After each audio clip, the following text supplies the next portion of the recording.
Assalamualaikum warahmatullahi wabarakatuh. Wassalatu wassalamu ala rasulillah Sayyidina Muhammad ibn Abdullah wa ala alihi wa sahbihi wa mawala amma ba'd. Para pemirsa yang budiman,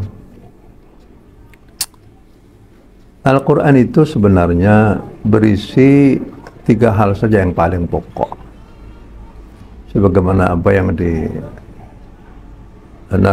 oleh Imam Asy-Syatibi di dalam kitab Al-Muwafaqat, bahwa Al-Quran itu satu berisi tentang ma'rifatul ma'bud, artinya pengetahuan tentang zat Allah yang disembah. Pada narasi yang lain, para imam-imam yang lain, ini Al-Quran berisi tentang ketauhidan. Ya sama saja sebenarnya, hal-hal yang berkaitan dengan siapa sebenarnya Allah Subhanahu wa Ta'ala itu. Maka ayat-ayat yang berkaitan dengan ketauhidan, akidah, ya, itu adalah masuk di dalam ranah ini, yaitu ma'rifatul ma'bud. Yang kedua adalah ma'rifatu kaifiyatul ibadah, yaitu yang kedua adalah bagaimana cara kita itu beribadah kepada Allah Subhanahu wa Ta'ala. Karena ibadah itu adalah hak prerogatif Allah untuk menjelaskan tentang tata caranya itu. Jadi tidak bisa orang itu beribadah kepada Allah sesuai dengan keinginannya dia sendiri. Tapi Allah melalui Rasulnya itu, melalui kajian Nabi Muhammad SAW, menjelaskan tentang bagaimana caranya beribadah kepada Allah itu. Misalnya sholat itu ya di dalam Al-Quran dijelaskan tentang waktu-waktu sholat. Inna sholata kanat 'alal mu'minina kitaban mawquta. Begitu juga dengan waktu-waktu sholat, aqimus sholat dulu ke syamsi ila ghasaqil lail wa qur'an al-fajr inna qur'an al-fajr kana mashhuda. Ini waktu-waktu sholat, ya. Tentang bagaimana ajakan untuk apa namanya untuk melaksanakan sholat, ya Allah berfirman, wa idza nadaitum ila sholati takhudhuha huzwan wa la'iba. Nadaitum artinya berazan, ya. Itu bagaimana caranya azan kan di dalam Al-Quran tidak jelaskan, ya. Begitu juga misalnya di dalam surah Al-Jumu'ah, idza nudiya lis-sholati min yaumil jumu'ati fas'au ila dzikrillah wa dzarul bai', dzalikum khairul lakum in kuntum ta'lamun. Nah, tentang keharusan kita untuk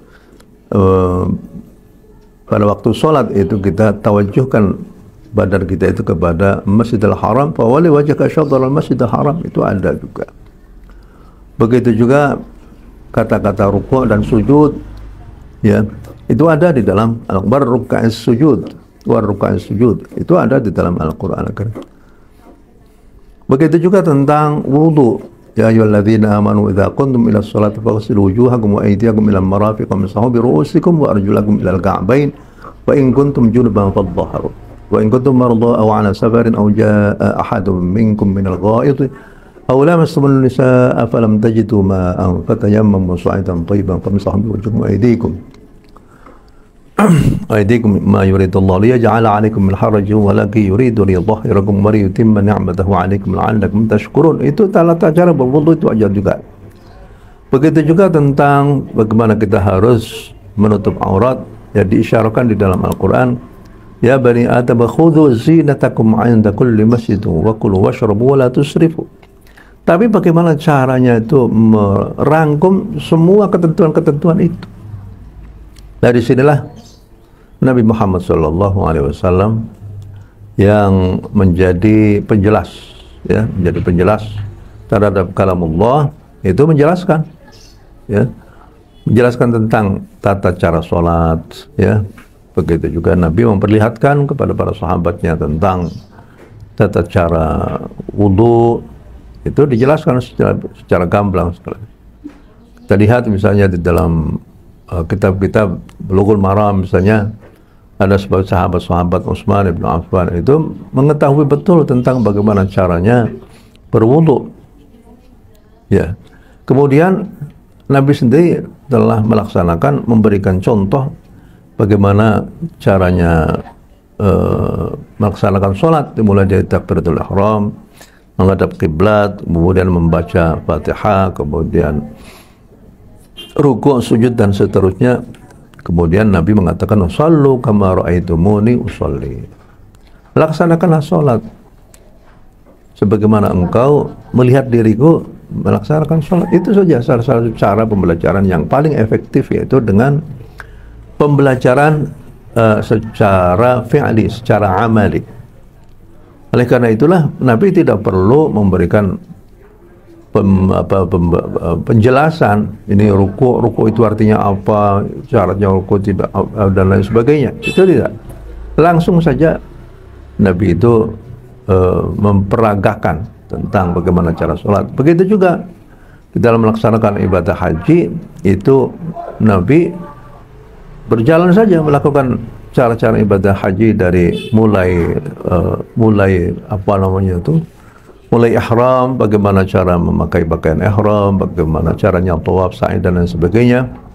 Kemudian Nabi mengatakan, khudhu anni manasikakum, ambillah cara-cara pelaksanaan ibadah haji itu dariku. Sudah, dengan demikian sangat efektif sekali cara yang semacam ini. Nah, ini adalah merupakan cara yang paling bagus yang diperlihatkan oleh Nabi kita Muhammad SAW kepada para sahabat-sahabatnya. Yaitulah cara yang sangat efektif.